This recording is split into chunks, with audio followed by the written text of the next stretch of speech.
Le deuxième livre des Rois, chapitre 22.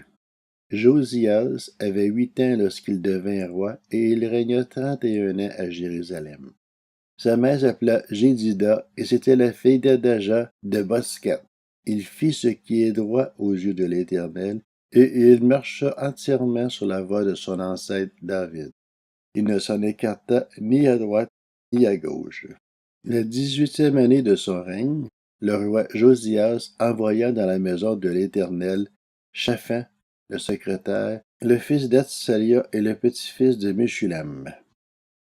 Il lui dit: monte vers le grand prêtre Ékija, qu'il ramasse l'argent qui a été apporté dans la maison de l'Éternel et que les gardiens de l'entrée ont récolté auprès du peuple. On confiera cet argent aux responsables chargés des travaux dans la maison de l'Éternel. Ils l'emploieront pour ceux qui travaillent aux réparations de la maison de l'Éternel, pour les charpentiers, les manœuvres et les maçons, pour l'achat de bois et de pierres taillées nécessaires aux réparations du temple, mais on ne leur demandera pas de compte pour l'argent remis entre leurs mains, car ils agissent avec honnêteté. C'est alors que le grand prêtre Ékija dit à Shaphan, le secrétaire: j'ai trouvé le livre de la loi dans la maison de l'Éternel. Ékija donna le livre à Shaphan, et Shaphan le lut. Puis Shaphan, le secrétaire, alla faire son rapport au roi. Il dit: tes serviteurs ont ramassé l'argent qui se trouvait dans le temple et l'ont confié aux responsables chargés des travaux dans la maison de l'Éternel. Puis Shaphan, le secrétaire, annonça au roi: le prêtre Ékija m'a donné un livre, et Shaphan le lut devant le roi. À l'écoute des paroles du livre de la loi, le roi déchira ses habits.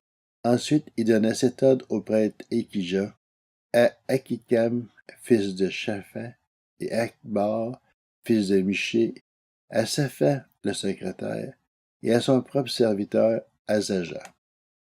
Allez consulter l'Éternel pour moi, pour le peuple et pour tout Juda, au sujet des paroles de ce livre qu'on a trouvé. En effet, elle doit être grande, la colère de l'Éternel qui s'est enflammée contre nous, parce que nos ancêtres n'ont pas obéi aux paroles de ce livre et ne se sont pas conformés à tout ce qui nous y est prescrit. Le prêtre Ékija, Akikam, Akbar, Shaphan et Azaja allèrent trouver la prophétesse Hulda. Elle était l'épouse de Shallum, le gardien des habits, le fils de Tikva et le petit-fils d'Ara, et elle habitait à Jérusalem, dans la ville neuve. Une fois qu'ils lui eurent parlé, elle leur annonça: voici ce que dit l'Éternel, le Dieu d'Israël.